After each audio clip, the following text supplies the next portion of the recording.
Good morning. Thank you everyone for joining us here today in Yokohama and also online. My name is Asako Tanaka and I will be your MC throughout the event today. This event, which is organized by the City of Yokohama in partnership with Reuters Plus, will focus on what makes Yokohama a great location for international business person to work and to live. Now, before we start the session, a quick housekeeping to those who are tuning in online today and require interpretation. Please be reminded to mute the source audio on the media player to avoid hearing double or language you do not wish to listen. As for those who want to listen to source audio, kindly disregard the language drop-down selector. Also, if your connection is interrupted during the webinar, please refresh your browser. Lastly, your opinion matters. So please help us improve our future events by answering the questions in the survey box, which you will see on the right-hand side of your screen. Now, to begin today's proceedings, I'd like to hand over to the Mayor of Yokohama, Takeharu Yamanaka, for our keynote address.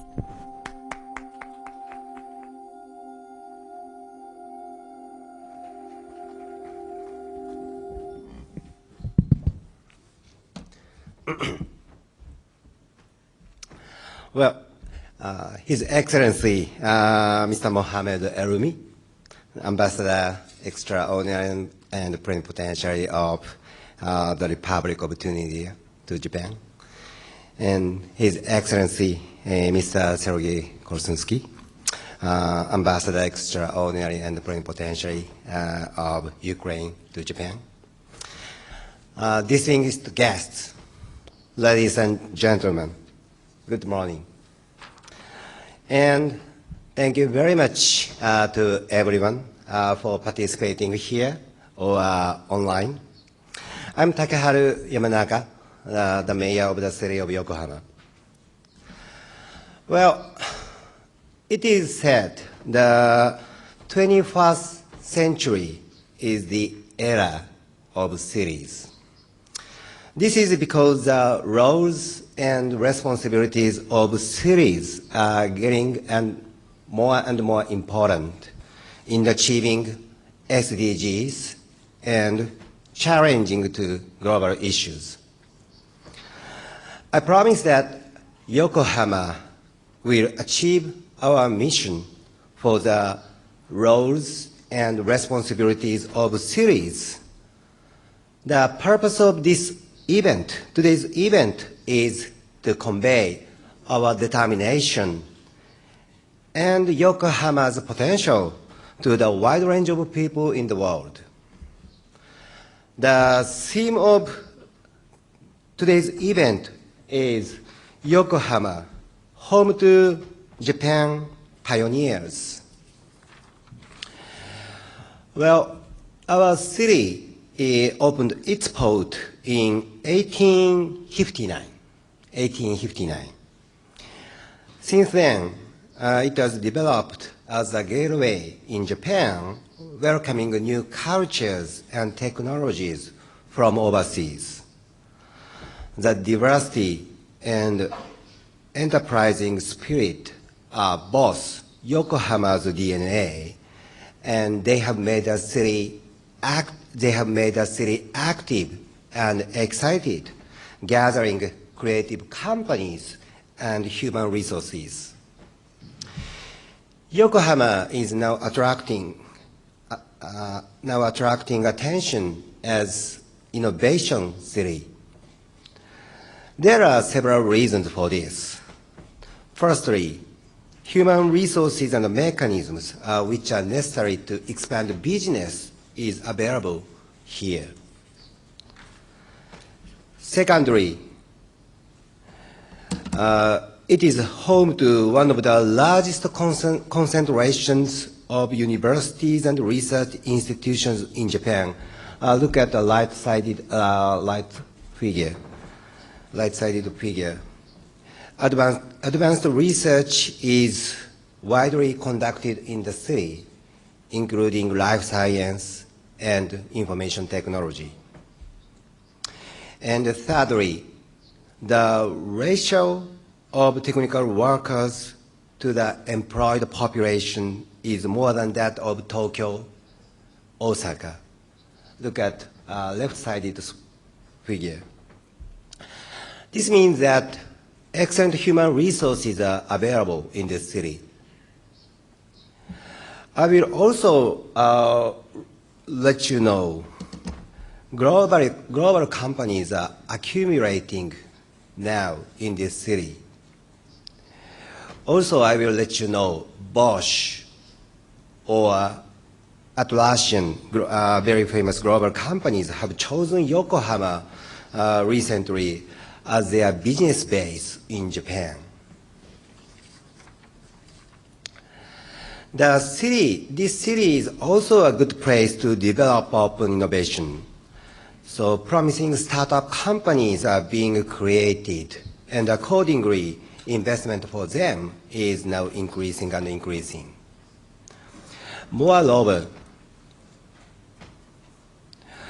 we are also actively working on exporting urban infrastructure, which enable business to expand Southeast Asia and other emerging countries.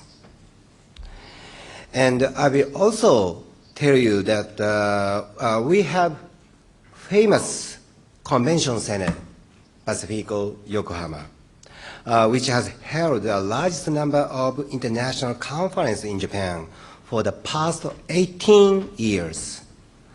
So we will offer plenty of opportunities to meet various people and experts from the world. The Pacifico Yokohama has held Tokyo International Conference on African Development. Pacifico Yokohama has held a ticket 3 times so far. For your information, we are now making efforts to invite the next ticket in 2025. And in 2027, we are supposed to host Green Expo. That is a large international horticultural exhibition. Let me explain a little bit about this. As you know, the world is now moving from the use of fossil energy like natural gas, petroleum oil, to the use of green gas, green energy, in order to achieve decarbonization and biodiversity. Through our expo in 2027, we will provide you a showcase of nature-based solutions for decarbonization, which we call now Green Transformation or GX. And we'll let you know the major transformation of economic and social system is currently undergoing.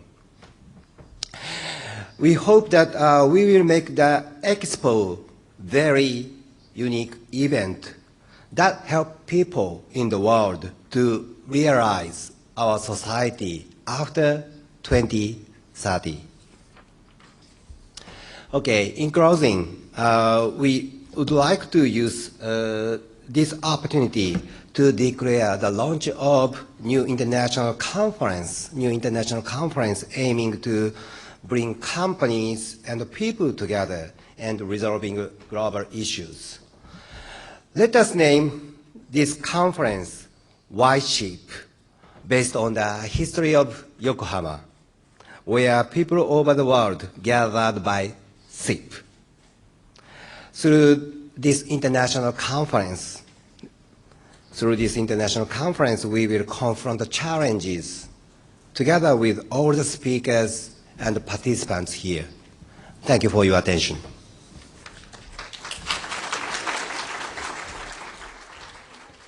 Thank you, Mr. Yamanaka. How exciting to know of the innovation Yokohama is going through now to become a truly global and a business hub not only in Asia but in the world. Now we have another exciting announcement to make, which is that the city has established a new title, Yokohama Global Partnership Ambassador. This title will be conferred to people who have made significant contributions to the development of Yokohama as an international city, and who will be responsible for promoting Yokohama's advantages to the world. And for the first ambassador, I'd like to invite this renowned guest on stage.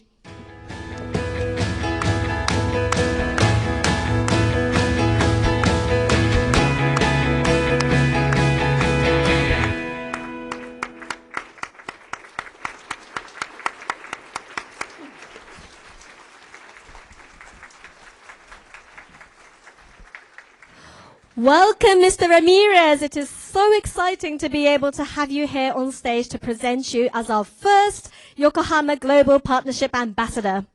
As we all know, baseball is the hottest topic yesterday and today. But you've been contributing immensely to enliven Yokohama through baseball ever since you came to Yokohama DNA based us. And we would like to appreciate you realizing an inclusive society through inclusive sports and also supporting Ukrainian refugees in the city. So we would like to present you a certificate from the mayor.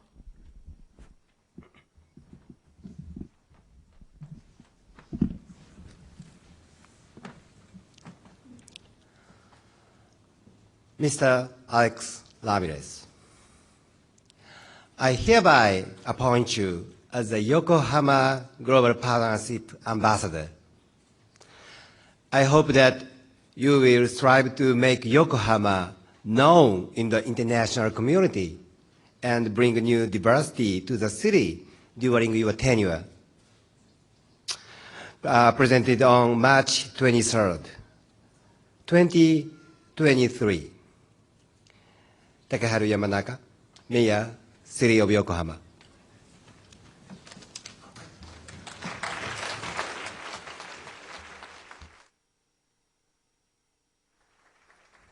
Thank you. Now we'd like to now take a brief moment for a photo shooting session. If the cameramen from the media would like to go to the center and take the photos of the mayor and Mr. Ramirez. And I can see all our audiences taking photos on their smartphones too, but please do refrain from posting on social, please. Thank you.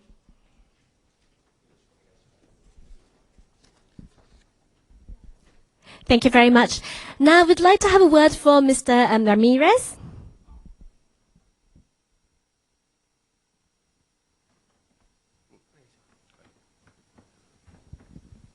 Bring it down a little bit more.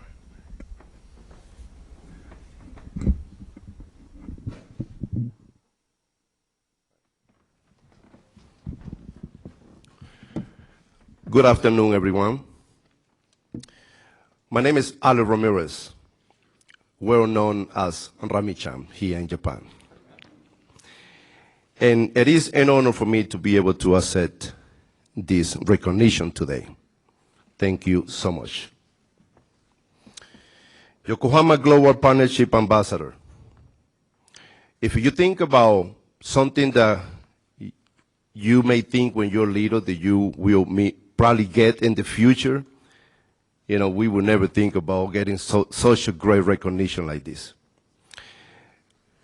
I'm a baseball player, ex-baseball player, ex-manager, just got inducted into the Hall of Fame, Baseball Hall of Fame, the first Latin American to be inducted into the Baseball Hall of Fame. And I want to say that I'm the first one here in Japan who have done that. And thanks to the Japanese people, thanks to the Japanese culture, thanks to, everything that I have right now is because I have accomplished it here in Japan. And I want to say thank you so much. Arigatou gozaimashita.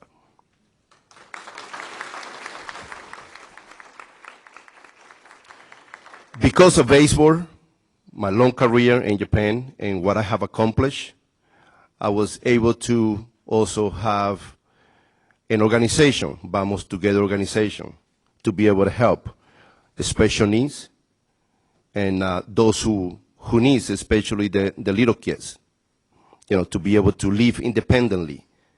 And that is our major goal that we have. Because of my career and my organization, my wife, Miho, is also Japanese, and I have 4 kids. So, and I became a Japanese citizen a couple years ago. So my heart is 100% Japanese. So I'm very happy to be Japanese.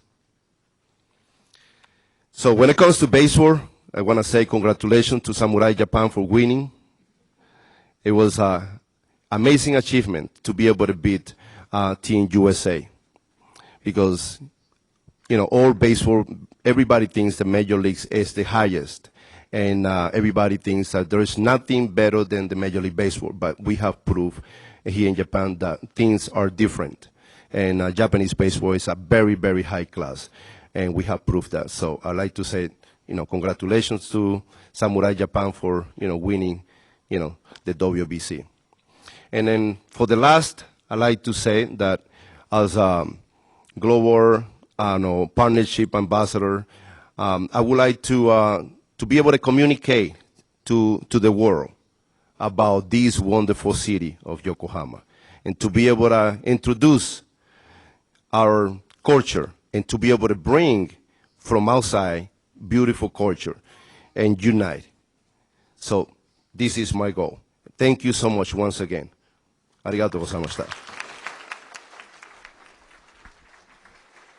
Thank you ever so much.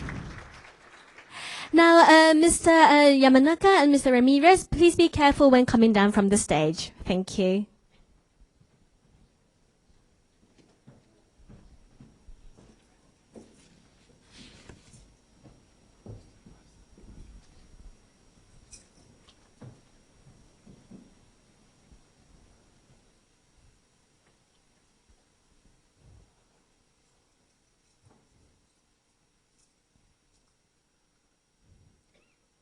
And now, we would like a word from our distinguished guests from around the world.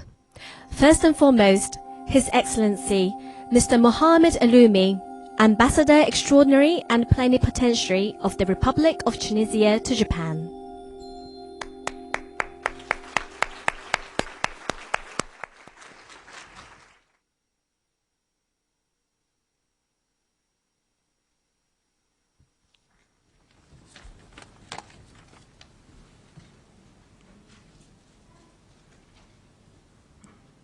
Minasama konnichiwa. Honorable Mr. Takeharu Yamanaka, Mayor of the City of Yokohama, Deputy Mayor and officials of Yokohama City, Your Excellency Ambassador Extraordinary and Plenipotentiary of Ukraine to Japan, Mr. Ambassador of a Global Partnership of Yokohama, distinguished guests, ladies and gentlemen, good morning. Let me introduce myself first. My name is Mohammed Alumi. I'm Tunisian ambassador to Japan.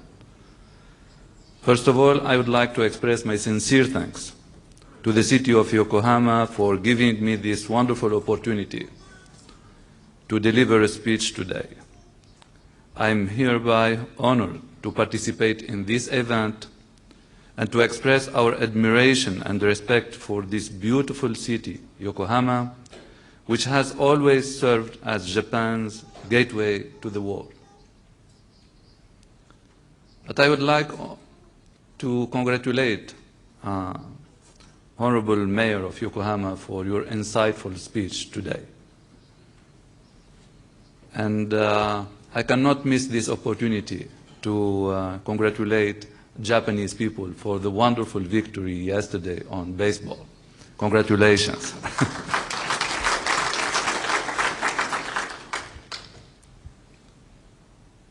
Allow me on this auspicious occasion to congratulate the Mayor, Takeharu Yamanaka, the City Council, and the people of Yokohama for all the tremendous efforts that have been made over these years to make Yokohama a global city par excellence, and one of the most attractive Japanese cities. By contracting such fruitful cooperative and partnership agreements with different cities and ports around the world, Yokohama became today a city model. And we are proud that Tunisia is one among many countries around the world that have been establishing a strong partnership and friendship and cooperation with Yokohama. Through the successful experiences of hosting the Tokyo International Conference on African Development, TICAD, 3 times as you mentioned, Mr. Mayor, in 2008, 2013, and 2019, I had the privilege to attend 2 of them, 2013 and 2019. And I witnessed how much was successful the hosting by Yokohama of such an international gathering. So again, congratulations.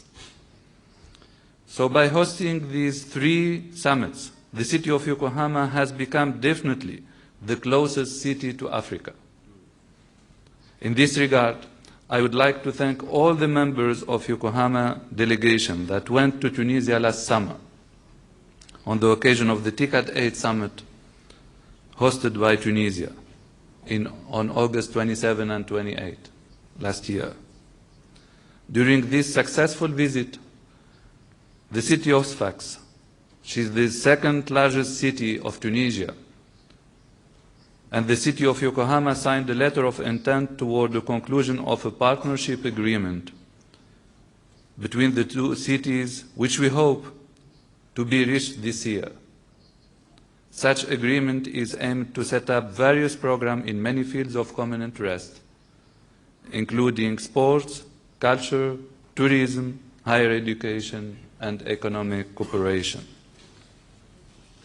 Excellencies, ladies and gentlemen, since many years ago, Yokohama and Tunisia succeeded to build strong ties and mutual cooperation based on respect, trust, and common will to develop human and cultural exchanges.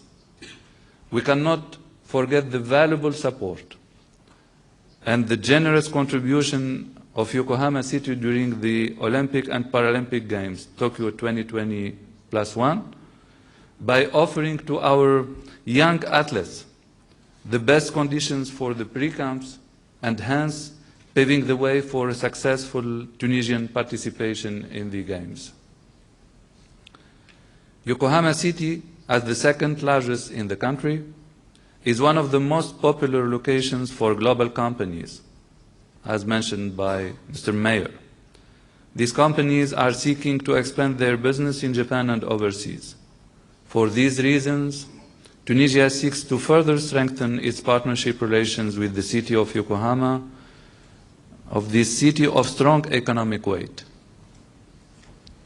Being among the most competitive economies in Africa and the Arab world, Tunisia enjoys a privileged position at the heart of the Mediterranean, the northern tip of the African continent, the center of the Arab world, and an ideal export platform to several global growth markets.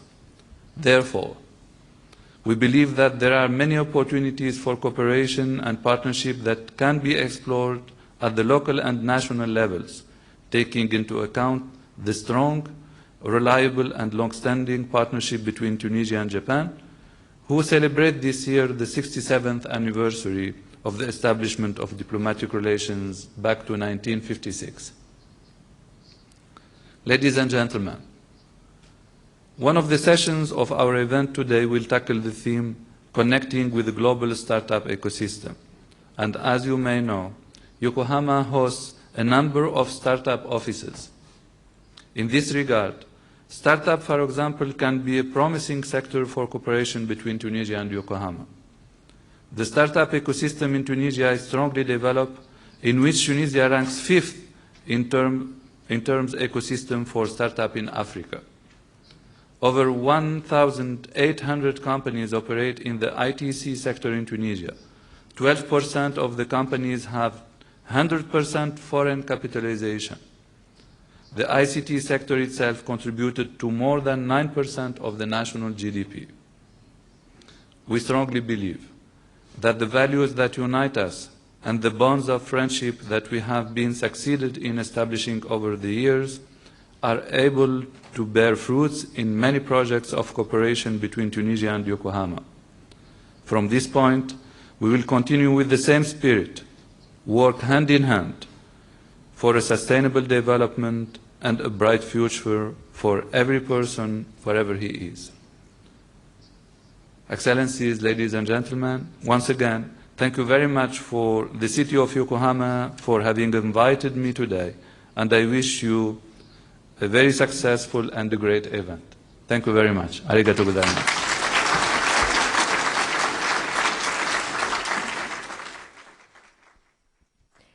Thank you, Ambassador Lumi. Next, we'd like to invite His Excellency, Mr. Sergei Kosonsky, Ambassador Extraordinary and Plenipotentiary of Ukraine to Japan.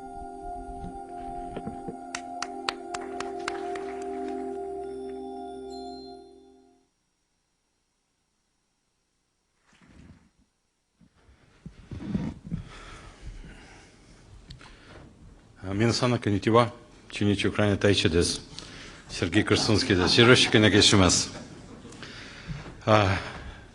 Your Excellency, Mayor Yamanaka, Your Excellency Ambassador Tunisia, Your Excellency Global Ambassador Alex Ramirez, ladies and gentlemen, it's a big honor for me to speak to you today. We are on the eve of very important developments in the world and in Ukraine and in Japan. So let me briefly share with you how I see it. First of all, as you all know, we just had a historical visit of Prime Minister of Japan to Ukraine. His great leadership was very important at this moment. You know that it is not secure to travel to Ukraine, and he did so accepting responsibility as chairman of G7 this year and being personally attached to assisting Ukraine in those difficult times. I don't want to talk about war today. I want to talk about peace, because peace is coming, and with peace coming opportunities. I urge you to read the whole statement which was signed by President Zelensky and Prime Minister Kishida in Kyiv, and you will see a very comprehensive vision of future development in the world, in taking into account security and economy. Ukraine is a big opportunity for Japan right after the peace will prevail. It will happen. We believe it will happen this year, maybe next year, latest. And after that, there will be opening of huge opportunities in reconstruction projects. And at this moment, government can do nothing. You can do a lot. You can do from partnership business point of view, partnership between cities, and Yokohama has 58 years of partnership with Odessa, the major port of Ukraine, a gateway of our export to the world markets. And here, I can tell you simply, we need everything. We need bridges, we need highways, we want Shinkansen, we want ports, we want refrigerator stations to store our huge agricultural export for consumption and for export to world markets. And just yesterday, I had a meeting with delegation from Ministry of Agriculture Fishery of Japan, and we were talking about opportunities in this area.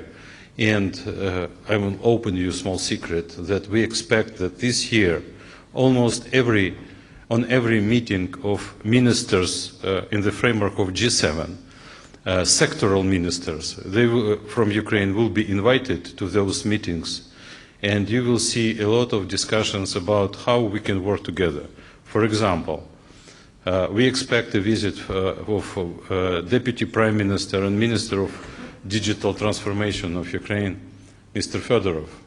He is invited by Taro Kono to come to Japan, not just for G7, which will be in its own merit, but also for bilateral discussions about IT development, because Ukraine is IT superpower. I can give you just one example. You know that Hitachi bought Global Logic for $4.5 billion. Global Logic, a major American company. Global Logic has 5 offices in Ukraine. One of them, by the way, in Odessa. 4,500 IT engineers from Ukraine works for those 5 offices for Global Logic. And when we talked, it was last year, in the middle of the war, when I talked to Hitachi chairman, CEO, he told me, I'm so surprised. It's work going on your territory. Missiles are flying, but we have 97% of all the contracts of your IT engineers fulfilled on the highest quality. We have already one of the major, if not the major, Ukrainian company, Alex, open office in Tokyo. We expect more IT Ukrainian companies and IT engineers coming to Japan, taking into account that Japan is becoming IT superpower. And I know that Taro Kono supports that, and we want to work together, cyber defense and many other things we would like to develop together, taking into account our experience. Because during the war, our IT infrastructure works flawlessly. Our banks, our management of railway, of energy sector, you can't destroy transformators, but suddenly it's turned out that our IT sector is very resilient, and that we can share because we live in times of trouble. We see that threats are coming. Unfortunately, very unfortunately, Russia and China becoming more aggressive and more united in countering, as they call, collective West pressure on them. I don't understand that, who is pressure whom, but that's what they are saying. So we need to understand that the democratic world must be strong and united, and we would like to work together with Japan from this point of view. There are no restrictions on business between us. Other sector, which, as I mentioned already, we talked with government right yesterday, it's agriculture. Potential of Ukrainian production in agriculture is endless. We already among 5 biggest producers in the world on different products. Now, unfortunately, the production is down 30% because of territory mined by Russians, and we have first to demine it. And again, we enjoy the support from government of Japan, taking into account your experience in Cambodia. So that will be done. But after, we urge government of Japan to consider Ukraine as a strategic base for agricultural development.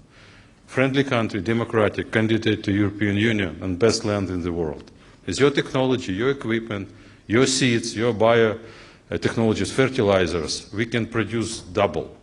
And that double will go to Africa, first of all. Yesterday I met with several ambassadors of African countries. We are going to open several embassies there, specifically taking into account absolutely correct idea about facilitating discussions between and cooperation between developed countries and so-called Global South. I don't like this Global South name, but nevertheless, we understand that a lot of countries in Africa and Asia, they still need support of developed countries to supply with food and technologies and equipment, etc., etc. So we can help, and Japan can help. Can work together with us on strategic point of view. As I already mentioned, Ukraine is open for every business you have. We have experience during Soviet times in production of whatever automobiles, buses, all the transportation equipment, and etc., etc., very heavy machinery. All that was unfortunately neglected in probably 20 years of our independence. Now we restart all this because we need this equipment for war, but we need this equipment even more for peace. Again, Japan can help. When it comes to Yokohama, when I study those potential of Japan-Ukraine cooperation, I found that Yokohama-Tokyo Technology and Innovative Cluster belongs to the short list of 5 biggest innovative clusters in the world. And this is probably well deserved. So we see a huge opportunity. I absolutely agree with Mayor Yamanaka that future belongs to cities. We will see when peace finally prevails, well, democracy will finally prevail in the world. We will see that nations, states will be less important than people-to-people communication, business to business and city to city. So we believe that Yokohama has a huge potential. We need to develop our port infrastructure in south of Ukraine. We have at least 3 cities, Odessa, Mykolaiv, and Kherson, which are underdeveloped from point of view of export opportunities. And we need to use your urban planning experience, which is in Japan unmatched in the world. Trust me, I have visited 45 countries, biggest cities in the United States and other developed countries. Nothing compared to urban planning like in Japan. So we expect and that we will help, we will try to facilitate all this. We talk endlessly with government, with JICA, with businesses, and we are very much open. If you have ideas, if you have your priorities, we would like to listen, to connect you with Ukrainian counterparts. That's what our mission is. Not just to thank all the time to each one of you to supporting Ukraine, but as well to create opportunities for you, which would be coming out of our victory and out of our partnership. ウクライナの支援に感謝しています。どうもありがとうございます。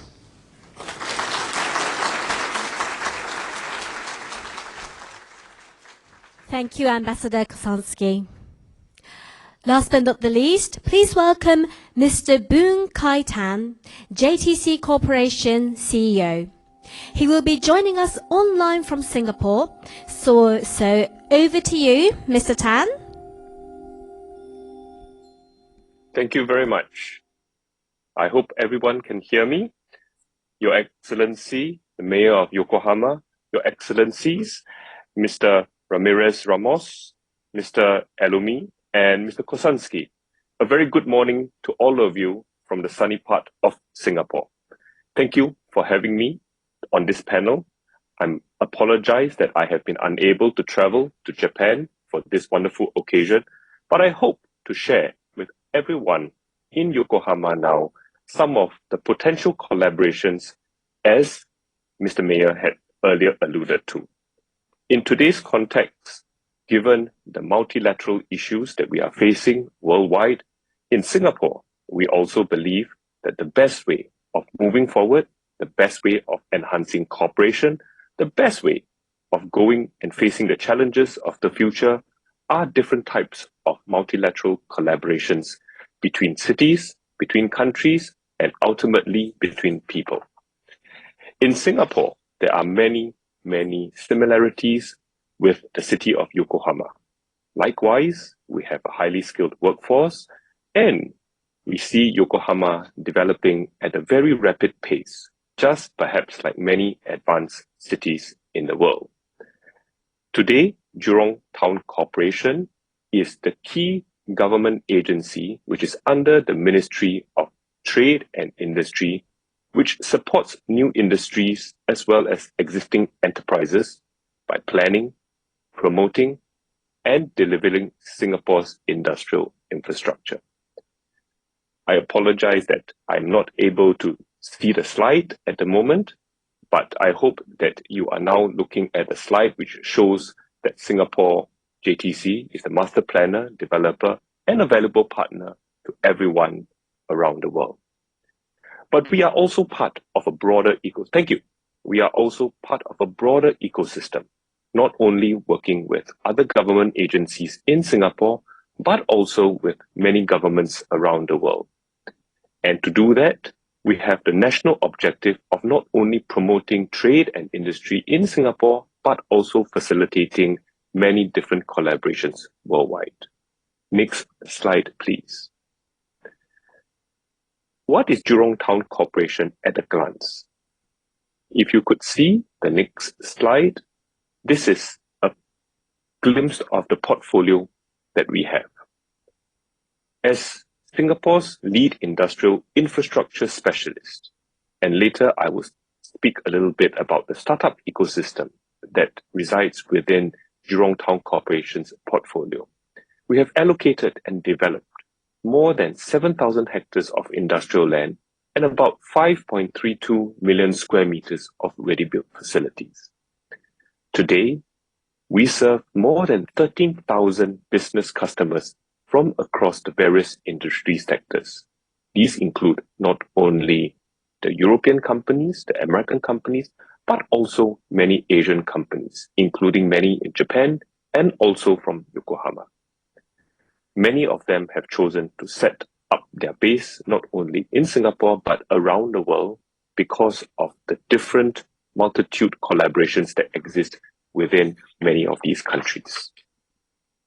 Next slide, please. Here, you will see the geographical overview of Jurong Town Corporation's portfolio of sites and properties around Singapore. Some of the key developments are marked out in the grey boxes. You will also notice that they are quite widely spread around the city of Singapore, close to various transport nodes, Singapore's port infrastructure, and airports. Our vast network of developments therefore forms the backbone of Singapore's thriving manufacturing landscape. And through this, we hope to be able to work with different countries, including the city of Yokohama, to be able to facilitate more trade and innovations around the world. Next slide, please. Here, let me share a little bit about Singapore's startup ecosystem. Over the many years, Singapore's startup ecosystem has grown significantly. And today, we are the leading startup node in Southeast Asia, with more than 4,000 tech startups. In the last 2 years, in fact, despite COVID coming onto stream, we have also produced several unicorns, such as Carousel, Ninja Van, Caro, and PetSnap, just to name a few. Naturally, this space continues to grow, competition is fierce, but we believe that with international collaborations with a worldwide market, that the potential for many of these startups continue to grow. Other than the sound regulatory and legal environment, this vibrant ecosystem that we see now is also made possible due to the presence of a vibrant and diverse supporting stakeholders, such as innovation-ready corporates, technology-related research institutions, a large network of venture capitalists which allows startups to have access to a large pool of capital, and many other important stakeholders, including government institutions, as well as key corporate financial players. Next slide, please. So the Singapore government works very closely with the private sector to grow this local startup ecosystem. And where possible, we also facilitate many of these startup ecosystems to grow overseas so that they can bring many of their solutions worldwide. Startup SG, as you can see on the slide, is an initiative created by Enterprise Singapore to provide a comprehensive support for the startup development in Singapore. Supported by a network of industry partners, government agencies, and innovation enablers, it offers a host of non-financial and financial-related schemes and programs to meet the various needs of entrepreneurs. Broadly, it covers not only just talent, but also internalization and growth capital. One of the non-financial related programs that we have is Startup SG Infrastructure, where it provides budding entrepreneurs with a conducive environment to grow, experiment, and scale. And this is where Launchpad, which falls under the purview of Jurong Town Corporation, comes in. To spur many of the cross-border collaboration, ESG has also partnered with in-market players such as the Global Innovation Alliance Program across 7 cities worldwide in major innovation hubs and key demand markets, with a focus on technology and innovation. For ESG, Leave a Nest is appointed as a partner for Tokyo, Singapore, and we hope to be able to enhance that going forward. Next slide, please. Now let me turn a little bit to Launchpad, which is the key location where many of these startups gather, experiment, and grow in Singapore. Since the regional official opening of Launchpad at One North in 2015, it has grown to be one of the region's most densely packed and dynamic entrepreneurial ecosystems that has played host to more than 1,300 tech startups. And amongst them, we have groomed several successful startups. Some of the most prominent, as I have mentioned earlier, including Carousel, Shopback, 99.co, Vicens, Igloo Home, and Newtonomy. Other than startups, Launchpad is also home to 40 enablers and 2 community partners to support the growth of these startups.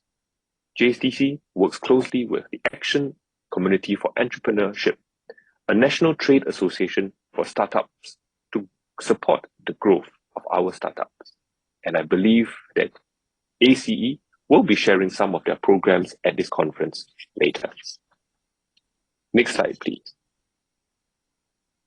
So together, we work with many of our partners in a bid to seed the growth of the next generation of global enterprises at Launchpad. To do that, we undertake 3 broad key strategies. The first, we provide the necessary infrastructure support to help startups kickstart and grow their operation.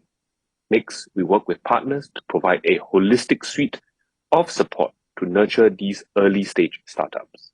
And lastly, we curate a vibrant and diverse startup ecosystem at Launchpad so that they can connect with like-minded entrepreneurs, not only in Singapore, but around the world, and get the necessary help for them to accelerate their business. Next slide, please. Let me talk a little bit about the first strategy. So today, Jurong Town Corporation has developed 2 startup clusters known as Launchpads, one at One North, as you can see on the screen, which is more central in Singapore, and the other one at Jurong Innovation District. Together, they provide approximately 60,000 square meters of startup space. The Launchpads here offer affordable space in close proximity with knowledge-based economies, institutes of higher learning, and research institutes, all of which form the ecosystem that supports the startup cluster. Many of you will know that it is important to locate such startup hubs next to institutes of higher learning for 2 key reasons. First, it encourages industry-academia collaboration, and we hope that entrepreneurs will be able to mingle with academics and researchers and bring many ideas to commercialization.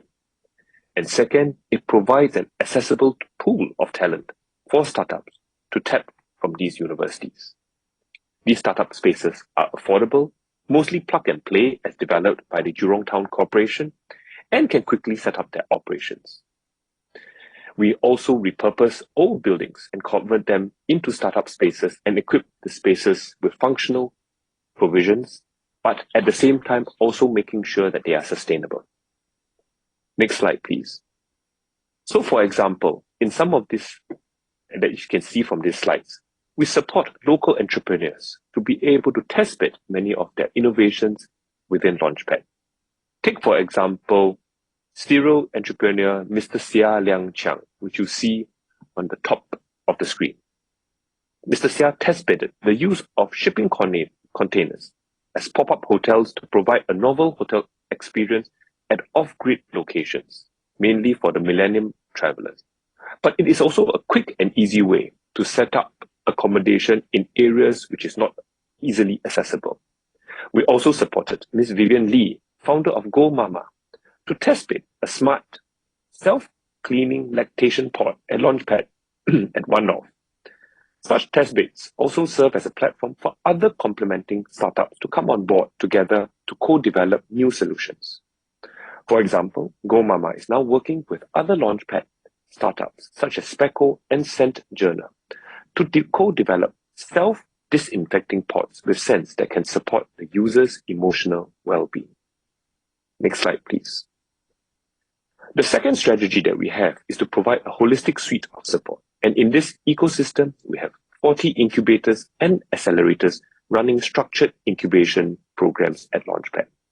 These are very important group of stakeholders in our ecosystem as they provide startups with an avenue to tap on for access to support and finance opportunities. But beyond this, we have also created a scheme called the Link Scheme, which allows many innovation-ready corporates within the Launchpad ecosystem to see how they can continue to work and collaborate with these startups, not only for investment opportunities, but also for joint innovation and research and development activities.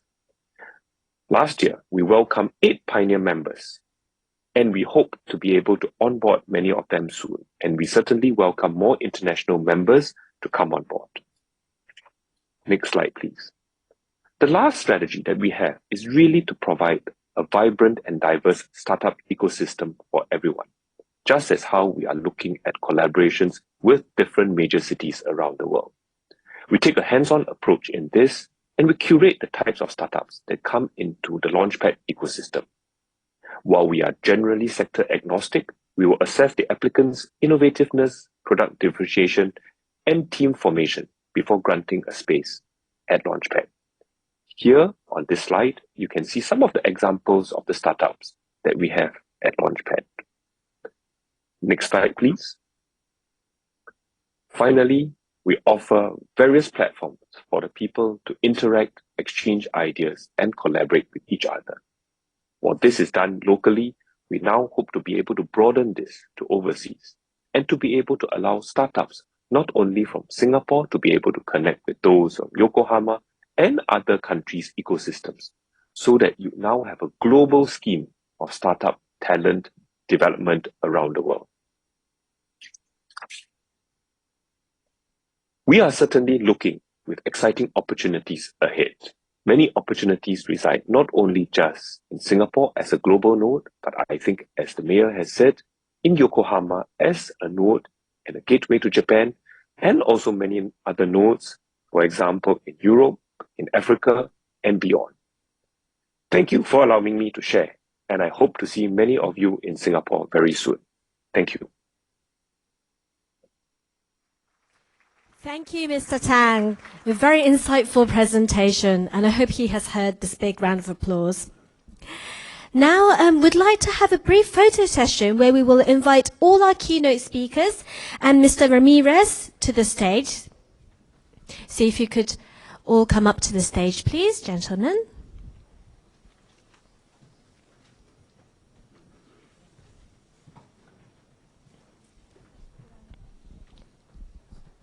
And to the audiences, just a quick reminder that we do ask you not to take photos, but if you do, please do not post on social.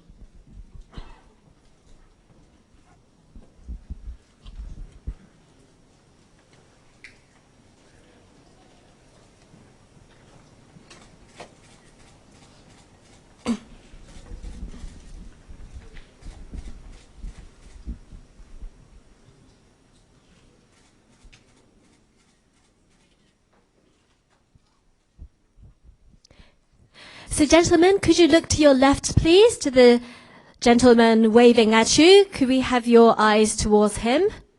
For the cameras at the left, could you all look at your left, please? And next, could we have your eyes to the right, please? 目線右手にお願いいたします。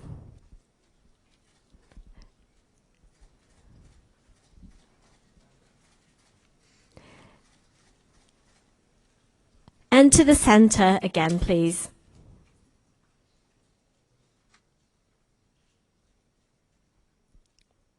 I think we're all good, so thank you very much. Now this concludes our opening session, so another big round of applause to all the speakers and Mr. Ramirez for a wonderful start to the event.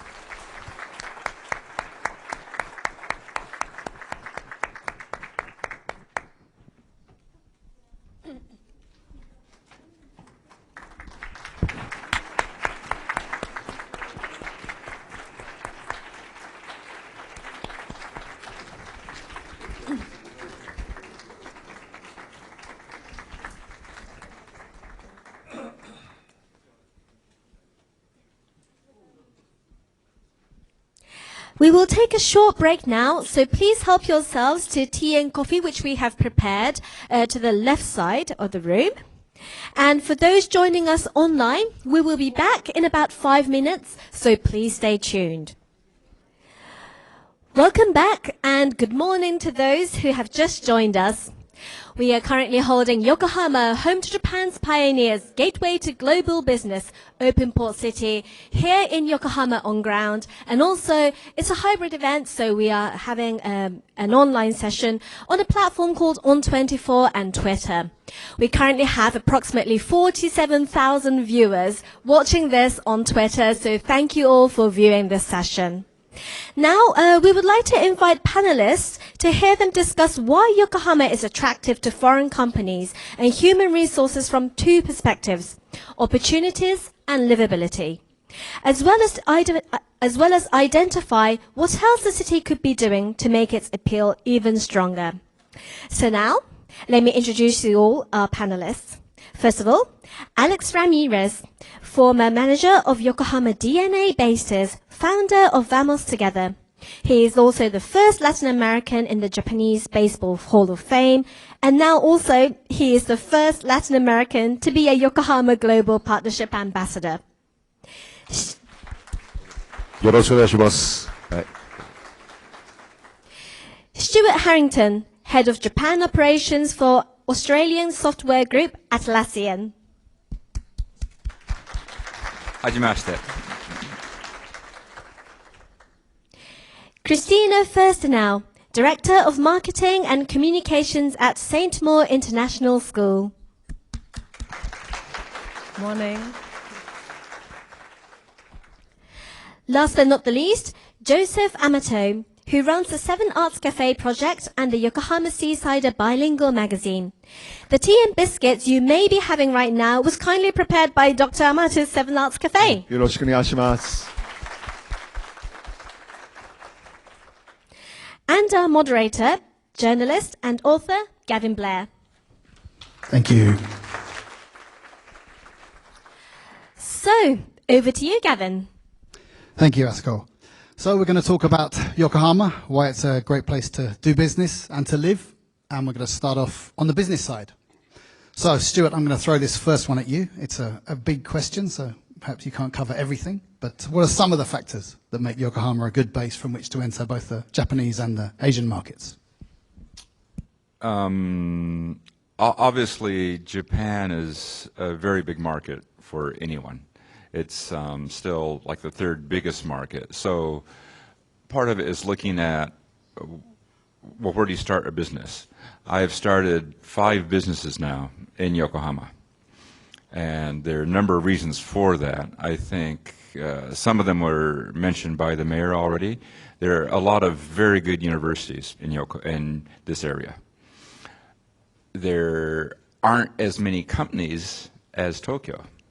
That means for hiring talent, you have a big advantage if you have an office in Yokohama. Number one, the kids, once they graduate, don't have to commute to Tokyo.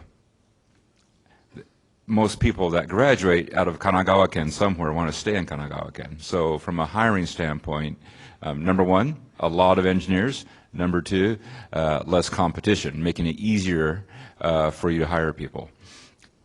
The second part probably is cost effectiveness, that office rents are cheaper than Tokyo, housing is cheaper than Tokyo, less commute time, as I said, for the students, so you can actually hire people for less money as long as they don't have to commute to Tokyo.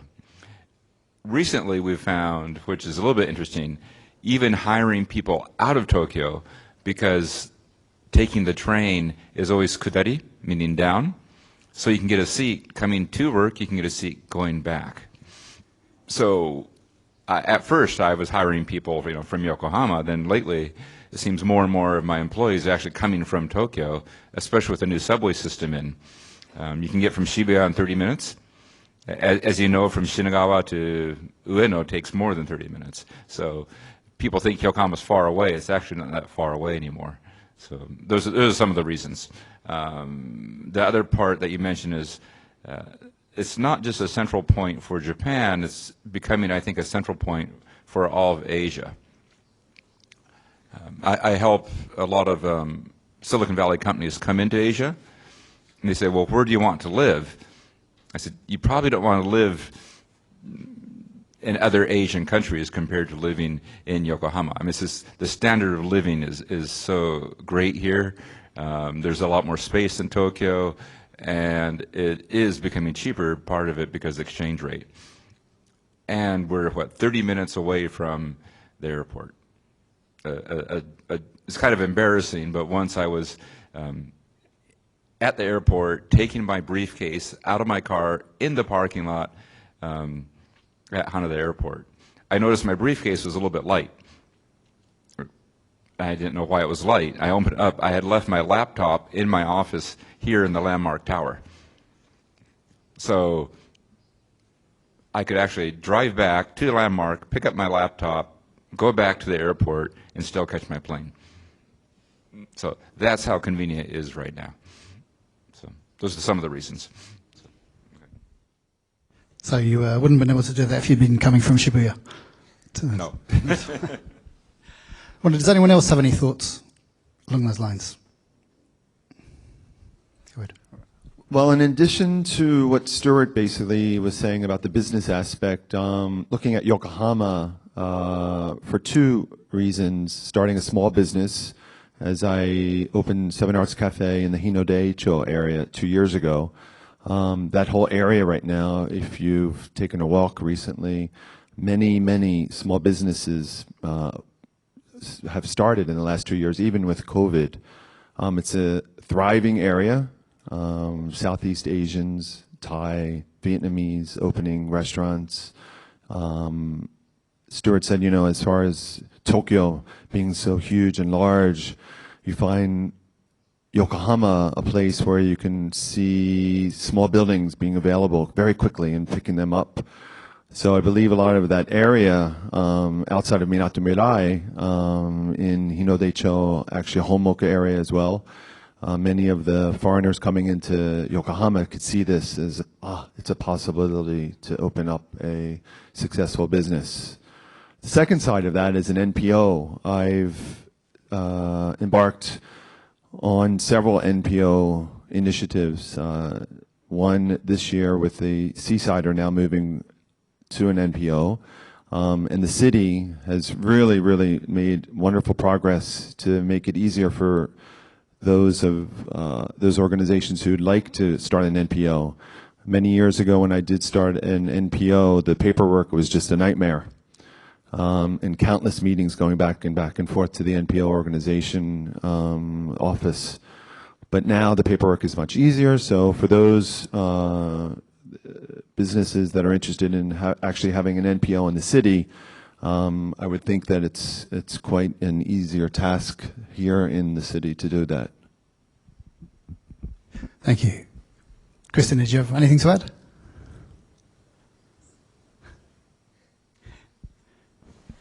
So yeah, I think also something really to think about is, when you start a business in Yokohama, where are you going to live as a family? And I think, as Joseph just mentioned, Honmoku is a great area. You have so much space and huge housing and sea views. So Yokohama has a lot of very nice residential areas. Ambassador Alex? Well, actually, what you guys are talking about, Homoku, I feel like we're neighbors or something because I live in Homoku, I live in a great area, in Yokohama. But I also own a CrossFit gym down in Motomachi, and I would say maybe 70% of the people, the members are foreigners. They come, from outside and they work for the big companies here. And of course that, for us, there's a good target, but we would love to have more Japanese people, giving the opportunity to Japanese people to be in the gym. Some of the coaches live outside Yokohama, but it's only 30 minutes, so it's easy for them to commute to the gym here to Yokohama. So it's a great area just to be able to be here in Yokohama. So carrying on with that international flavour, Stuart, Yokohama is known for being a welcoming city with a cosmopolitan atmosphere and a big international community, a diverse international community. How does that impact your business operations in terms of both human resources or other factors? I think having such a large, like a Chinatown or other nationalities here, really help with diversity. And I come from a software business, and one thing that's critical is diversity. And the more diversity you have, usually, the better software you have. You have people thinking about other things out of the box all the time.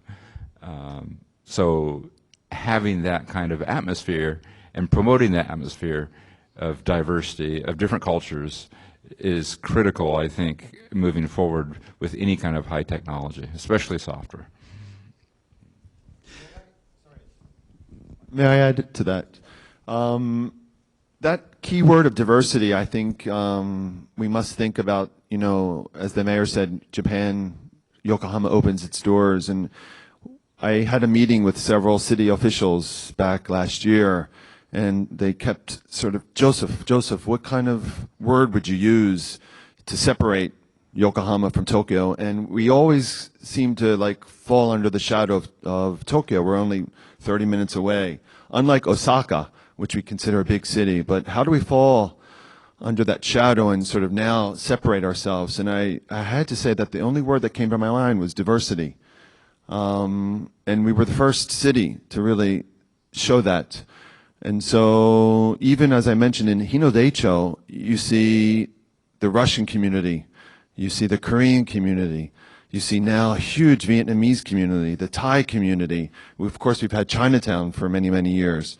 But that is really our key, that I think Yokohama will pull us away from Tokyo and say, this is what we can really call upon as being a unique city.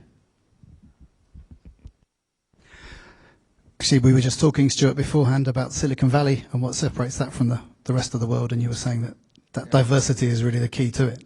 Yes, I think looking at Silicon Valley, around the world, people try to keep creating a Silicon Valley. In fact, in Japan, Tsukuba and other places try to create a Silicon Valley.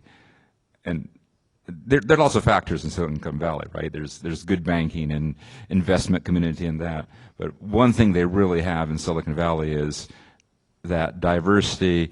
We really don't care how old you are, the color of your skin, your sexuality.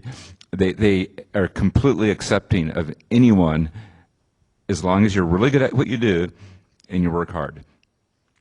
And beyond that, they really don't care. And I think that's a big advantage that Yokohama can play with, can promote, is that diversity card, especially moving forward in the future.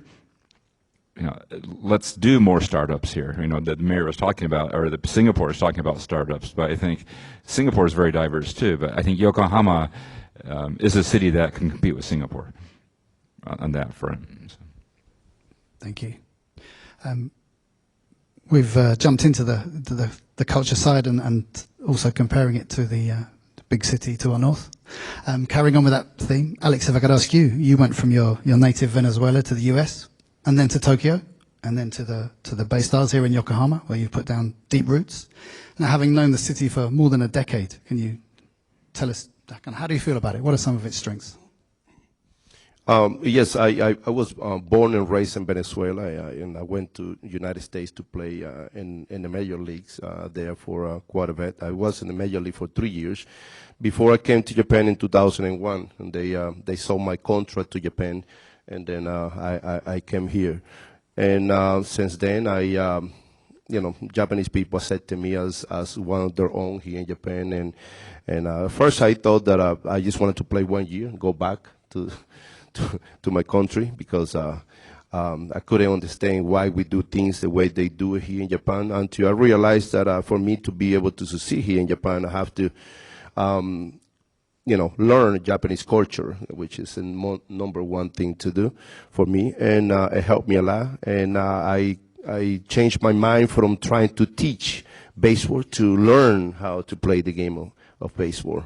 And those are the things that kind of helped me. But that I have, throughout the years, I learned many things through my teammates. They really helped me a lot about the culture. And the fact that Japan gives a lot of opportunities to a lot of people. And sometimes we don't see it that way. Sometimes we think that, we just want to, just teach, underestimate the situation sometimes. But Japan gives a lot of opportunities, and if we think about those opportunities and the reason why we're here, I think that things will be easier for us. And having come from Tokyo to Yokohama, did you notice any differences? What were some of the things that struck you with the people, the atmosphere? Yes, coming from Tokyo to Yokohama, I lived in Tokyo for 16 years, and I never expected to live in Yokohama. Even when I was a player, I didn't live in Yokohama. I stayed back in Tokyo, coming back and forth. I'm coming from the Tokyo Giants, so I'm living in a high-rise place in Tokyo. So I wanted to stay there. So I come here as a manager, and I started looking the city and stuff like that. And then I realized that wow, my son Kenji-kun, he has Down syndrome. And then I couldn't put him in school in Tokyo area. And Yokohama opened the door for me and my family to be able to come here and put him in school here. So I decided to do that, put him in school here. But I realized that, wow, Yokohama is way laid back than Tokyo. Tokyo is very rushing every single day. Everything's like one step ahead.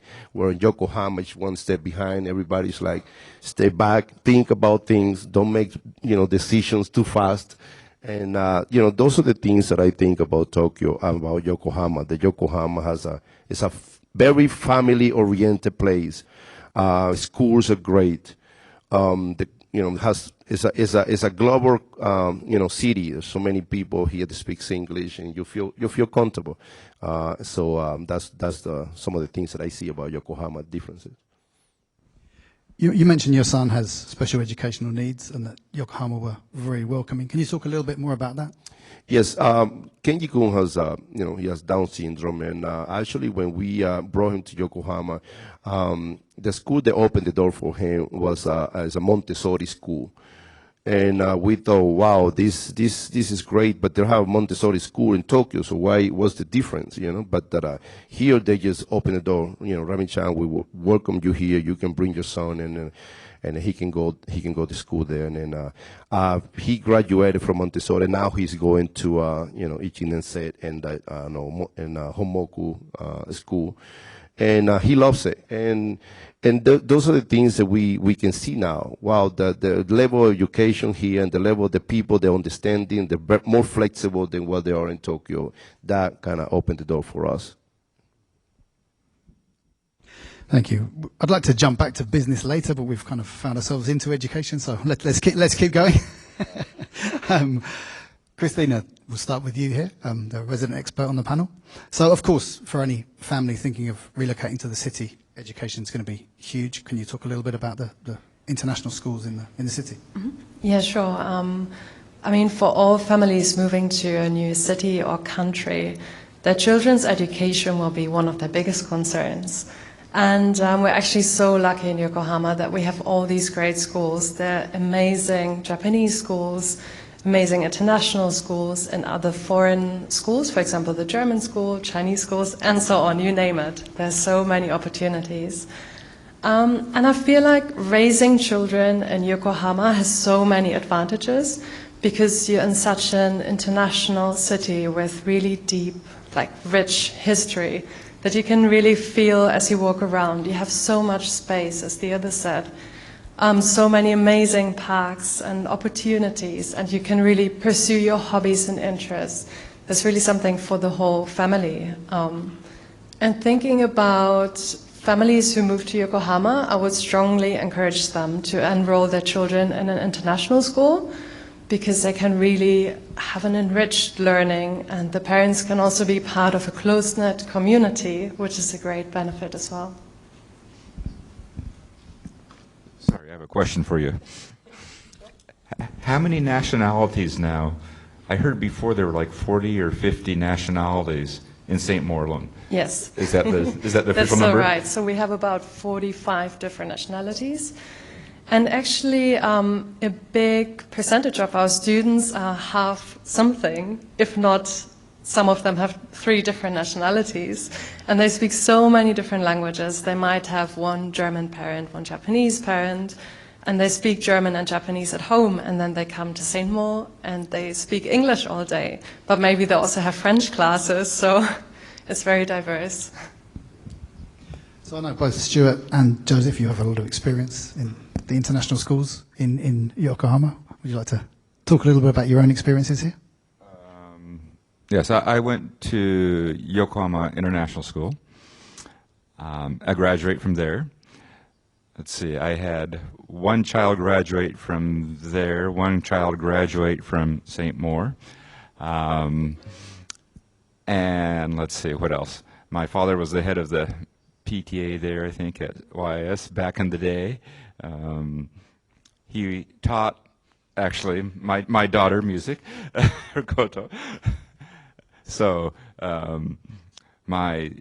my wife teaches at St. Maur. My daughter used to, no, my sister used to work at YS, and my brother-in-law still teaches at Yokohama International School.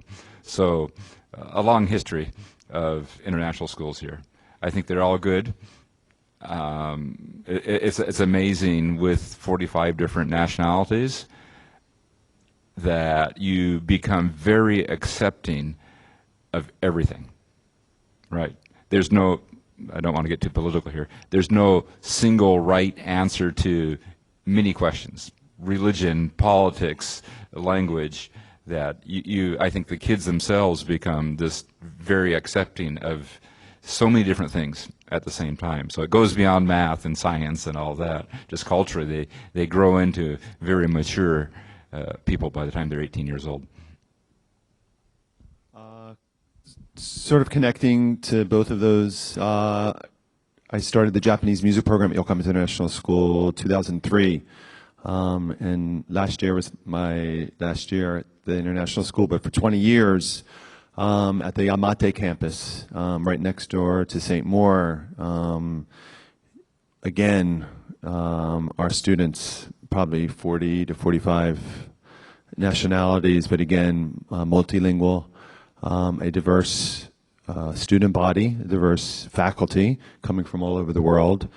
So for not just for students or for families coming in to have their child at an international school, but for teachers to work at one of the international schools. Horizon International School just moved their campus from Surumi to Yokohama Eki.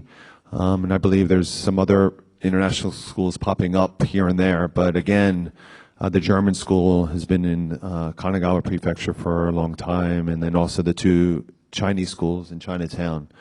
But for faculty, for teachers, educators who would like to come and teach, both YS and St. Maur are top-tier schools. And so that's an attractive aspect to want to live in Yokohama. Although many of our teachers were living in Tokyo and commuting to the Yamate campus, it's become a bit more difficult now that the campus has moved to Homoka. So most likely most of those teachers now, new teachers, are living in Homoka area. But for educators, these 2 schools, as well as Horizon International School and the other schools, are really top-tier schools for educators to come here, live, and teach.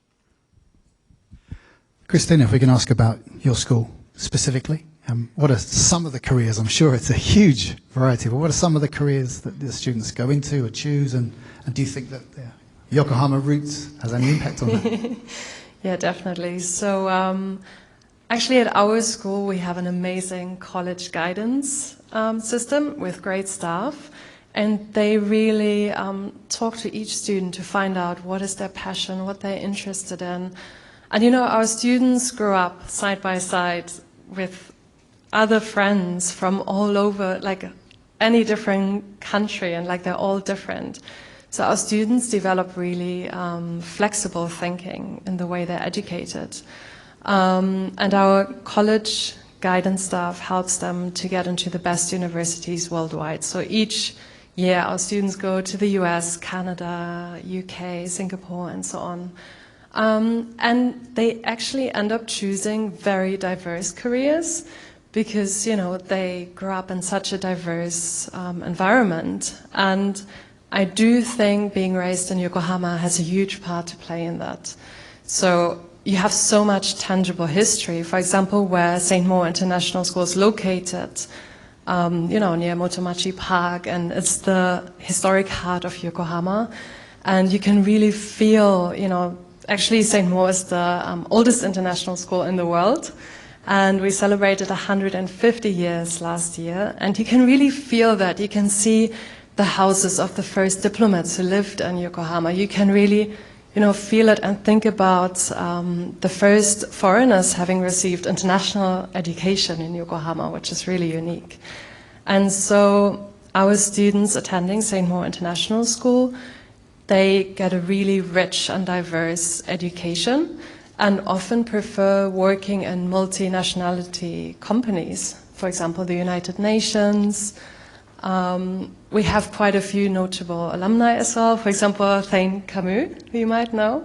He's quite well known on Japanese TV, and then others who go into, for example, as senior editors at Bloomberg and so on. So it's very diverse. Thank you. Before we jump back to business, did anyone else have anything else they wanted to chip in on the education topic? Yes, I would like to add also that, you know, like nowadays when you look at the kids and most of the kids speak 2 or 3 different languages, right? And you know, of course, the Japanese school, the system, you know, of course, this is very unique, and they should go through that because they need to learn the roots of Japan and things like that, and in combination with our international schools that is going to help for later on in their life, because especially Yokohama is getting so many, you know, company from outside, and then some of these kids will be able to, you know, graduate from the international school. They speak 3 or 4 different languages, and they're not going to be able to. I mean, they're going to be able to find a jobs, you know, and a good jobs, you know, for these companies, and be able to keep, you know, be able to help these companies that come from outside in Yokohama to establish, you know, their business here. So I think that's a, you know, very, very good situation. Great, thank you. So jumping back to the business, getting into the weeds a little bit about what Yokohama provides in terms of support. I understand they do provide some support for some rent subsidies, some help with visa applications, admin, finding properties for offices for companies, helping with promotion, and some money for relocation.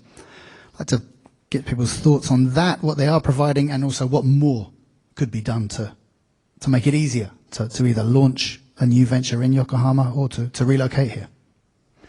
Stuart, I know you have some experience at least in relocating a company here, so could I start with you? Yes. So 10 years ago when we first started, as a software company, as a startup company, international, we tried Shibuya first, actually.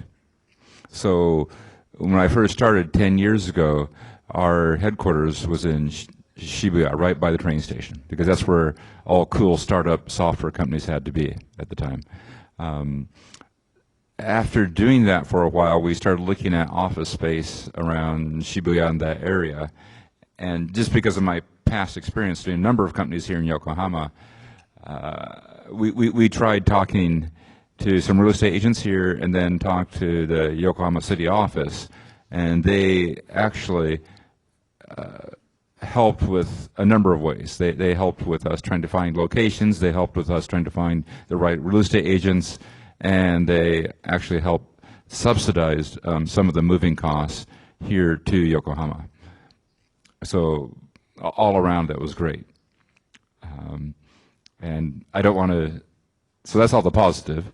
I think there's, to be realistic, nothing's perfect, right? So there are some areas where I'm encouraging Yokohama to really help even more. And it's not so much the financial side, right? It's one thing that Tokyo does have are a lot of bilingual law firms, tax accountants, and other sides, HR type companies that can help you with those issues. So I think Yokohama's looking at that now, and there's maybe one or two firms that can help in that area. But as more and more companies come in and really don't understand anything about Japan, it'd be great to have a larger presence of international law firms, HR firms, and also people that understand the tax laws. 'Cause those are all areas that are very unique to any country. And if you don't read kanji and you can't read Japanese, it's pretty tough to get through that stuff. So I would really encourage the city of Yokohama to help bring, it doesn't have to be headquarters even, subsidiaries of those law firms, or have a representative that could come here once a month or something from the big Tokyo law firms to help companies get started. Yes, I'd like to tie into that. As you know, for foreigners coming into Japan, just finding an apartment maybe 20 years ago was a complete headache. Not having Japanese language, or maybe a real estate agent not being able to speak English. I would say that has become a bit easier nowadays, especially in Yokohama, where the international school teachers would go to one of the real estate companies and they would speak English very easily. But I also have to tie into Stuart's comment about a businessman wanting to come in and open up a shop. Where would he go to find information on all of the logistics that he would need to open up that store?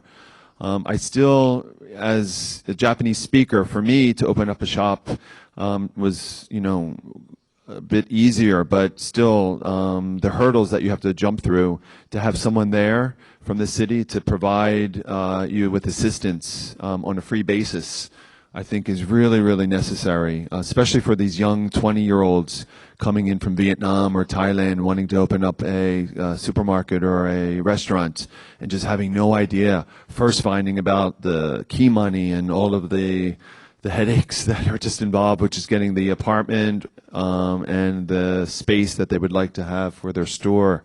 If there's an office or even maybe a center where foreign business owners could all get together and then share ideas and brainstorm and help each other. I think Kawasaki has something like this. Yokohama is a bit step behind, maybe perhaps having a foreign association for businesses where they could all get together. It could be once a month or so forth and share ideas and help each other. Thanks.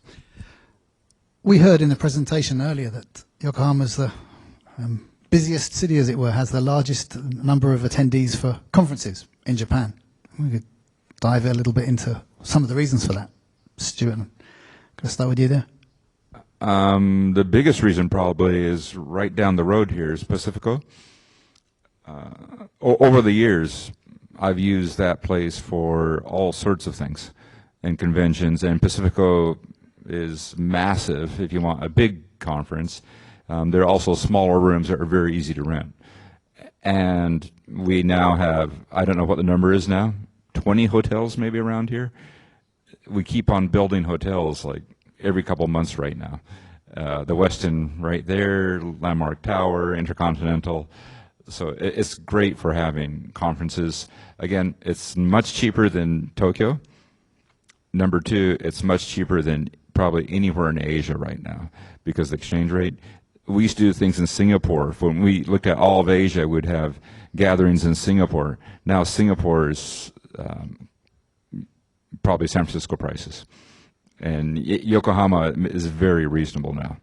So, some of these reasons will overlap, perhaps, with other things that make the city attractive. But what are some of the other factors that make this a good place for conferences and large-scale events? Anyone have any thought? Oh, you got more? Go ahead. Sorry. I need to check my facts here, but Yokohama used to be the #1 tourist destination on a weekend for someone that lives in Tokyo. So that means a lot, right? That you're in Tokyo, but you want to come to Yokohama on your weekend. So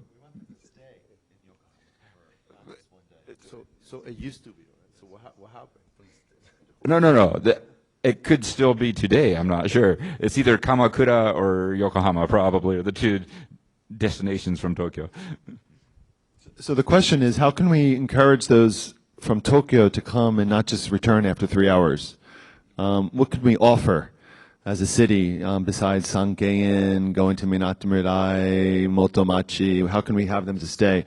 Well, the biggest thing is the hotels now. Right, the APA hotel, is that the largest hotel now? What's the right? Is that the largest hotel now in all of Japan? So that's a blessing to the city, and of course, walking from there to any place, from Chinatown to the historic area, and Yamate down to Minato Mirai, down to Hinoche, you can walk. And we're just thinking of Nakaku right now, and we have to think out of that. I mean, there's so many more wonderful things in Yokohama City outside of Nakaku that we could really encourage people to come and spend a weekend in Yokohama City, not just Nakaku. Christina, any thoughts? Yeah, I totally agree with you. Like when you're in Tokyo, you could spend half an hour just like to get to the next place. You really have to think about how to tie in things together. Whereas here in this area, you have the City Hall, the Pacific Hall, and everything, like even though it's quite a big city center, you can walk to places, which is amazing. And then, I mean, I've just seen it on this picture as well, the Red Brick Warehouse, it's such a big draw as well. They have now like weekly activities for families or also other people coming here for meetings. So I think that's a great aspect. And also, Yokohama just feels so cosmopolitan, like bringing together the traditional Japanese and also modern aspects, which you can see in all the parks and architecture and restaurants and so on. Sorry, I have to talk about baseball here. So I'm a big Bay Stars fan and have been for 50-some years. So one thing, Americans and foreigners love to watch Japanese baseball. They love the whole experience in the stadium, the fans, and just that gathering together with strangers that you become instant friends with. And it's right next to Chinatown for dinner, and you can walk back to your hotel. So just that whole atmosphere is great. So one thing, going back to the conventions, they stay, one reason they stay is because they bring their whole families here. Right, so dad or mom are coming to the conventions, but they bring the whole family, the kids, to go and then watch. The family can do all sorts of things while whoever is working all day at the convention center. So.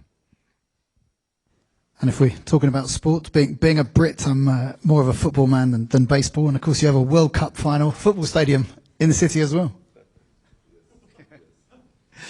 You know, one of the things is, you know, you mentioned Chinatown and the stadium, right? And one of the things that I always thought once, you know, I used to leave the stadium is that, well, the people, they should have more restaurants like, you know, from outside, like, for example, like Outback Steak, or like a TGI Friday, like around the stadium, you know, like there's no really restaurants around there other than, you know, Family Mart or things like that, right? So people finish a game and they leave. They just leave, all right? But if we have, you know, some restaurants where they stay open a couple more hours after the stadium, they will always have a nice crowd around there. So it's going to be a really good place to stay. So the people that come from Tokyo to watch the game, Tokyo Giants fan, Yakuruto, or any of those places, those teams, they will stay longer in Yokohama, right?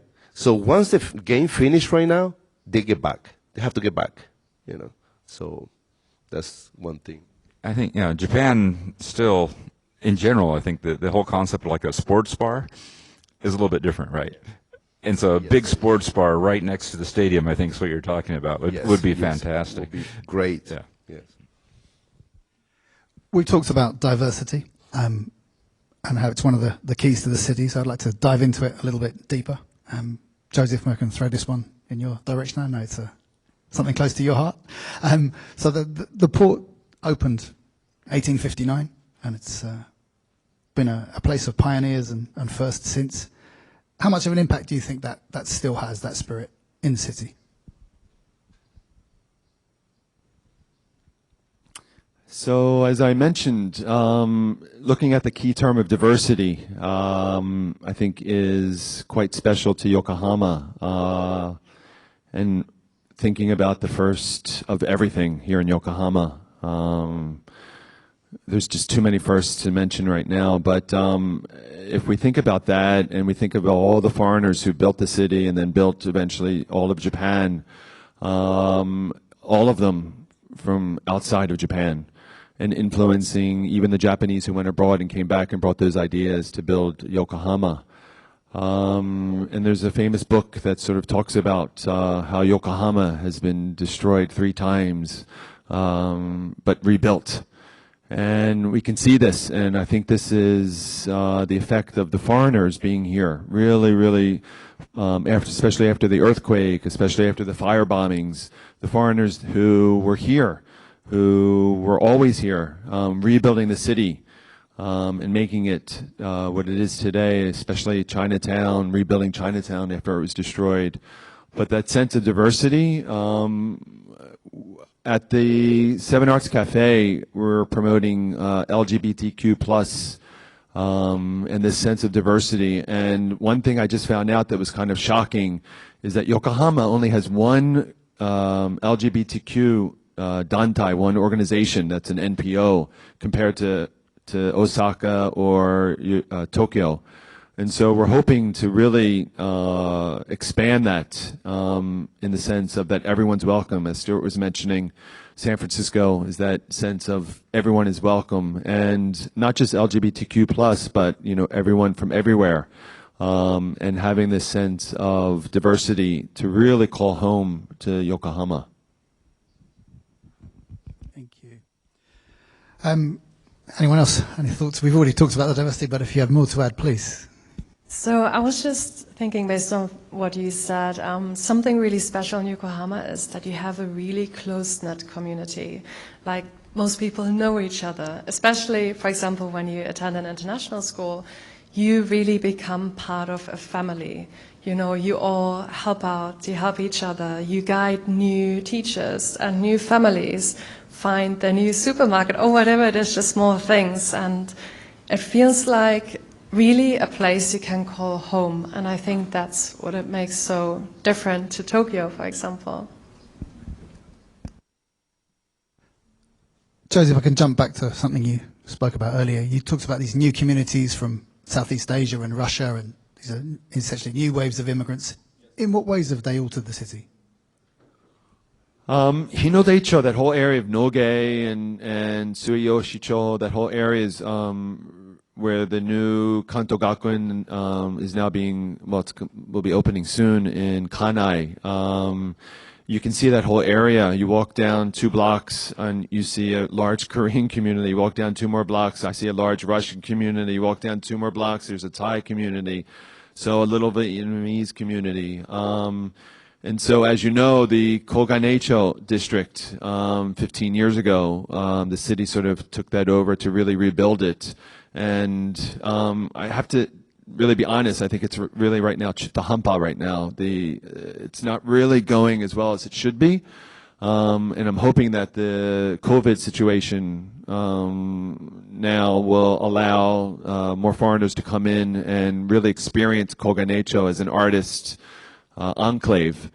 So this whole area, compared to Minato Mirai, I think is real Yokohama, Noge, that whole area. And I think foreigners who come to the city, if they go on Google and they search, and everyone can go to Minato Mirai or Motomachi, and they come to the cafe, they recommend, where do you go? But just to see really where Yokohama is, I think that whole area of downtown, Kannai, Kangai, that whole aspect of thinking about that is really important today. So you can see that just walking 2 blocks in that whole area. For non-Japanese speakers listening in, Chuta Hampa means kind of halfway there and not quite done, just in case. Anyone else thoughts on the new community springing up in the city and how it's changing? I think right now, after Monday, where we can take your mask off now finally, and making it just easier to come into Japan and not being followed by your iPhone everywhere you go. I think this really is the chance to take off. And I know for a fact that I do lots of entertaining for people that come from headquarters all the time. They love Japan. They're very impressed by MM21 as a business center, but they don't see that as real Japan. I go to Noge and the back streets of Isakucho and whatnot, and the fact that you can walk through all that and you probably won't be stabbed or shot or whatever, right? Which it really is one of the few places in the world where you can go back and experience all of that and feel it's like a very safe San Francisco. Because at San Francisco at 2 o'clock in the morning, I would not be walking anywhere in San Francisco. And there, I'll probably get home alive. And so, but they're so impressed by that and the food culture on top of all, because you have these mixtures now where I think one of the, like French and Japanese combination restaurants are just that is amazing. And right now is the chance because it is opening up finally. So let's accelerate now. Talking of more recent arrivals, and we had the Ukrainian ambassador speaking earlier. Alex, if I can throw this one at you. Yokohama has taken the lead in accepting displaced people from Ukraine. What do you think that says about the city? Well, it says a lot. I mean, we opening doors to, to all the country, but, especially now Ukrainian, and, we're trying to, to be able to, help anything we can and make them feel that, we're here with the open arms to be able to help. But not only Ukrainian, but also, the rest of the world that, Yokohama has it's a very special place, and we really wanted to, to let them know that we are open to anything, Thank you. Joseph, you touched earlier about how it is a city of firsts. There are probably too many to mention. Some of the ones I've got were the first newspaper, first Chinatown, first beer making, first gas street lamps, first railway station, power plant, and more, all in Japan. So now Japan is trying to attract, or Yokohama is trying to attract more startups, new ventures. So do you think it has the potential to be the birthplace of a new generation of firsts? That's a tough question for me to answer. As I mentioned before, if you think about having the support from the city, yes, you can definitely do that, where things are easier. As Stuart mentioned, many things that sort of overpower Tokyo as a place to come in and open a business. So I think the city really needs to take the initiative to have an office space or somewhere where these foreigners who are interested in coming in and opening up a store or shop, they can have someone to consult with, yes. So the answer would be yes. And I also feel that the city should really enhance and embrace their history a bit more, and especially that would be an attractive feature for foreigners to come really look at. It is for me. Taking the idea of why Yokohama is so unique and special to a business, and I think the history really is a very important aspect to that. Stuart, can I throw the same question in your direction? I think if a city somewhere in Japan was going to be a guinea pig to try to create the next Silicon Valley or just to create anything unique, I think Yokohama is exactly the right size. It's 3 million people, 3.5 million. It's big enough to support a new business, just financially. It's not as big as Tokyo, which is just too crazy.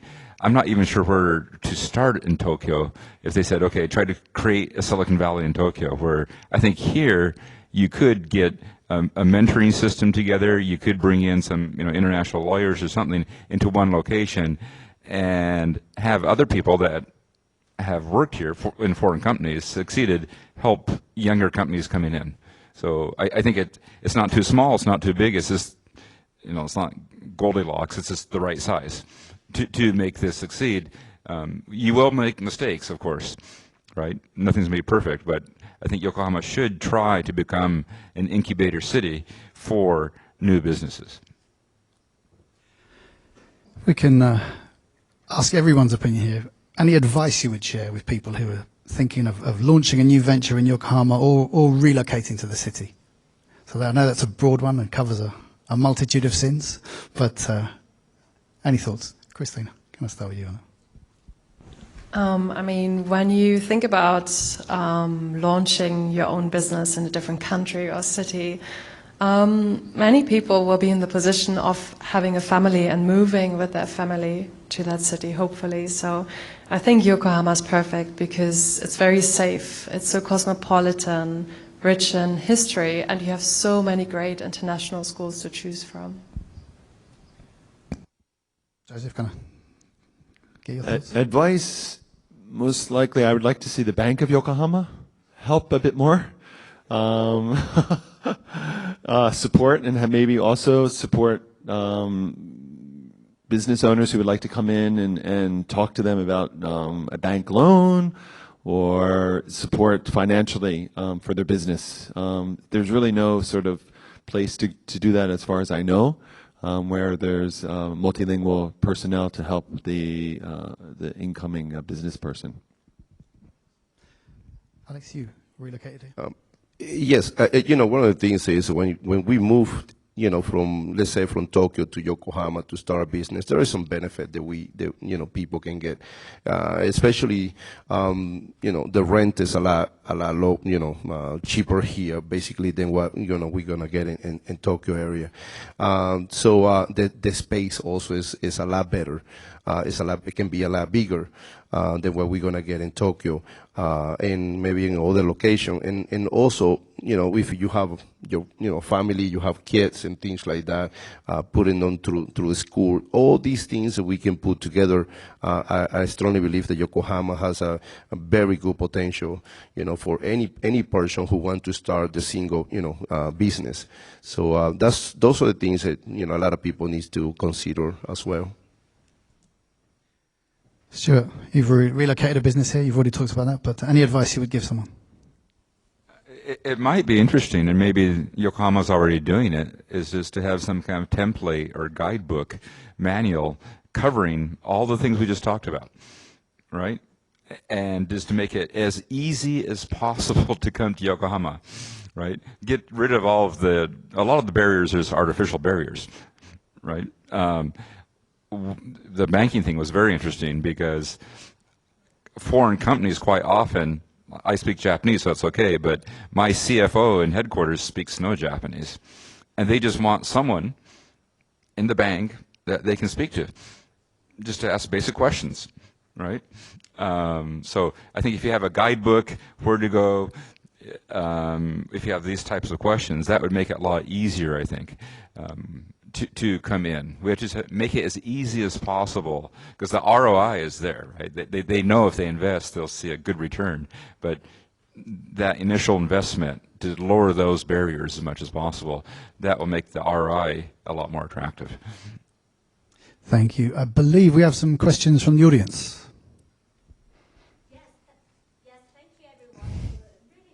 Insight. We actually do have one question. It wasn't intended. This wasn't planned, but because your conversation was so interesting, it aroused a question. So we here have Mr. Toru Hashimoto, the Director General of International Affairs Bureau of Yokohama City. So he's potentially hosting this webinar. But Mr. Hashimoto, what is your question? Yes. Thank you very much, sir. Your discussion talk was very stimulating. So my brain started working. Thanks a lot. This is kind of my dream that Gavin, Alex, Stuart, and Christine, and Joseph are on one stage. And I feel like I should be on the stage as well, receiving more direct, explicit, critical comment from you, because your comment is very subdued. So my question is that you suggested so many services, support we can provide from the private sector as well as the city.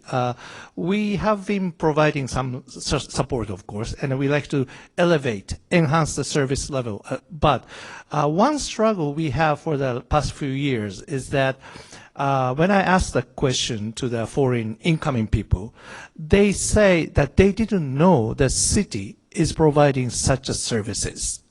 Yeah, and we try to increase the number so far we have not able to increase the number. If you have any suggestion, because there was some mentioning about Kawasaki and some other mentioning in Tokyo, that how the city should be more recognized for the new incoming foreigners, that we are actually providing support, while we know that we have to enhance the service level. That's my question. Thank you. Sorry, just to clarify, you're asking how you would better communicate what you have on offer? Yeah, that's right. Potential in the future. How we should be known, we should be recognized by the new incoming foreigners. The city is actually providing support. Thank you. I think that's one thing I mentioned was a simple booklet almost that can be online. So here's A to Z, how to start a KK, where to go to start a KK, what the Shihonkin should be, just all the basics to get something started in Japan.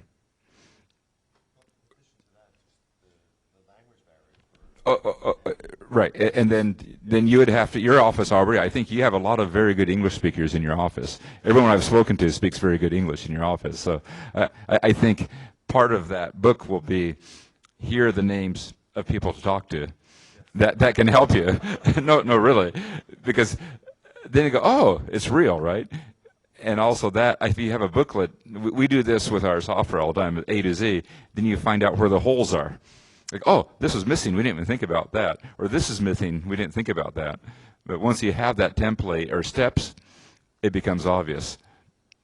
And that booklet or that seminar or whatever you want to do with it, well, let's keep on getting better and better. Every company that comes in and asks a new question, so that will just keep on improving. Yeah, and make it easier and easier then to enter the Yokohama, I think. Okay. That was our only question? Okay, that's great. I'd like to thank all our panelists for a stimulating discussion. Everyone who's joined us here today on site and online around the world, thank you very much.